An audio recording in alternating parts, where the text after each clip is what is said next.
kan momentum sebenarnya Iya. kan, ini momentum aja karena memang mau Idul Adha, permintaan membludak gitu dan apa namanya, memang om gue juga udah punya langganan yang memang dari dulu banget gitu pasti beli di sini. Jadi kalau dihitung year by year ya lebih besar gue nyanyi lah pastilah ya kan. Nah, tapi kalau dihitung pas momentum ini memang ya masya Allah sih.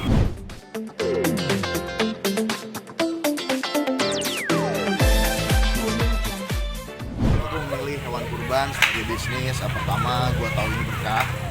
Kedua, memang ini adalah bisnis yang sebelumnya sudah dijalani oleh keluarga juga. Jadi memang prosesnya semuanya seluk-beluk tentang hewan kurban itu udah jadi sehari-hari keluarga besar gue juga gitu. Jadi artinya gue banyak belajar dari mereka dan adaptasinya nggak terlalu sulit gitu. Karena gue bukan memulai sebetulnya, jadi gue ikutan sama om gue. Nggak sulit lah ngejalaninnya gitu. Oke. Kalau boleh tahu untuk pendapatannya sendiri seperti apa sih, Chan? Pendapatannya relatif ya. Kalau misalkan memang lagi banyak, dan alhamdulillah sih setiap hari Idul Adha ya itu pasti luar biasa sih permintaannya gitu. Ini tahun ini udah ngejual lebih dari 1.000 ekor kambing dari yang VIP sampai yang kecil. Udah laku, ya udah laku nih ya. Ini belum sampai dotan ya. Udah laku sekitar 300 ekor sapi. Itu dari yang 250 kilo sampai 1 ton. Gitu, dari yang range harganya dari jutaan sampai 8 jutaan. Jadi kalau benefitnya ya ada. Kira-kira pendapatannya itu lebih besar lo jual ini di Idul Adha atau pendapatan lo untuk nyanyi di panggung di mana-mana gitu? Kalau ini kan momentum sebenarnya Iya. kan, ini momentum aja karena memang mau Idul Adha, permintaan membludak gitu dan apa namanya, memang om gue juga udah punya langganan yang memang dari dulu banget gitu pasti beli di sini. Jadi kalau dihitung year by year ya lebih besar gue nyanyi lah pastilah ya kan. Nah, tapi kalau dihitung pas momentum ini memang ya masya Allah sih. Ketika lagi mau Idul Adha ya, karena permintaannya luar biasa ya. Di Indonesia ini salah satu negara yang bicara hewan kurbannya paling loyal gitu, paling senang beribadah. Jadi, apa? Tapi tadi kita lihat juga walaupun lu dagang tapi juga lu takut kambing ya, Chen? Gue sebenarnya takut kesepak sebetulnya. Karena gue sebenarnya nggak ngurusin lapangan sebetulnya gitu. Jadi gue kerja sama aja sama keluarga gitu. Jadi memang punya keluarga. Artinya kalau gue di lapangan pertama nggak bisa dari segi waktu juga.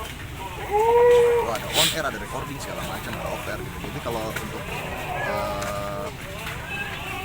lapangan memang urusannya tante gue semua gitu. Gue nggak biasa di lapangan sebetulnya gitu. Nah, kalau untuk kesulitan dari usaha ini apa sih kendala yang lo rasakan saat ini? Palingan pengiriman aja sih ya. Tapi enggak sih, sekarang juga udah gak ada kesulitan sih, itu dulu sih. Sekarang udah gak ada kesulitan sih, alhamdulillah. Pengiriman kemanapun kita bisa antar. Mungkin kalau kayak di luar Jabodetabek, kayak kemarin ada permintaan dari Bandung 3 ekor sapi, 3 ekor kambing. Cuma gue kasih minimal 5 ekor pengiriman ke Bandung gitu kan, karena Bandung gitu. Tapi kalau Jabodetabek sih kesulitan sih 1 juga kita kirim. Tapi ini nanti akan menjadi rutinitas usaha lo ke depannya? Tiap tahun? Insya Allah tiap tahun insya Allah. Ini momentum sih pas lagi Idul Adha gitu. Alhamdulillah dipunya om juga baik banget gitu, dia buka kesempatan gue untuk gabung bisnis gitu kan. Jadi ya insya Allah ya. Ada niatan untuk membuka bisnis sendiri, ini kan masih gabung sama keluarga gitu kan, mungkin ingin usaha mandiri gitu? Mungkin sih ya, gue sih belum terpikir sebenarnya kalau gue buka sendiri ya, karena ilmu tentang bisnis ini om gue memang spesialis di situ. Jadi gue mungkin butuh berapa tahun kayak dia kan untuk bisa ngejalanin ini sendiri gitu. Ya kalau insya Allah ada modalnya sih mau sih, ada modalnya sih insya Allah mau gitu. Tapi untuk saat ini gue cuma sanggupnya untuk bekerjasama aja. Oke, doa dan harapan untuk usaha baru ini apa nih, Chen? Mudah-mudahan laris pasti. Mudah-mudahan berkah juga. Mudah-mudahan ini juga jadi inspirasi buat teman-teman lain, buat artis-artis lain. Sebetulnya ini sebelum gue memulai sebagai profesi gue ya, sebagai public figure gitu ya, sebetulnya udah dimulai sama Mas Agis Gagap sebelumnya kan, dan lain-lain gitu. Bahkan beliau mah udah pemain utama gitu ya di sini. Artinya ini inspirasi juga buat teman-teman seprofesi gitu. Kita harus punya bisnis lain sebenarnya di luar entertain. Alangkah bagusnya begitu gitu. Apapun jenis bisnis yang harus sama. Yang penting harus ada bisnis lain supaya untuk yang menjaga pendapatan kita. Karena nggak melulu kan kita banyak panggung terus kan, nggak kayak pandemi kemarin itu semua penyanyi ngerasain tuh. Itu bener-bener banyak panggung di Indonesia gitu, gue juga ngerasain gitu ya kayak gitu. Jadi dengan kayak gini tuh, dengan kita punya inisiatif alternatif yang lain itu sangat membantu. Oke. Udah ada beberapa artis belum sih yang beli di lo? Di sini Oh. ada sih, tapi mereka nggak mau disebutin tadi katanya. Oh, gitu. Gak usah dulu. Ada sih, ada yang di sapi, ada yang di kambing.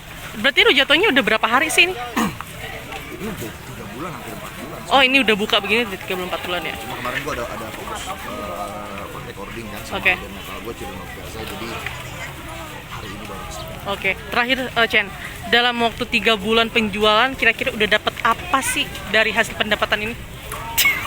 Saya rasa om saya lebih berhak menjawab. Saya cuma ikutan. Dapat apa ya? Dapat untung lah, alhamdulillah gitu. Kayak gitu. Oke, sip.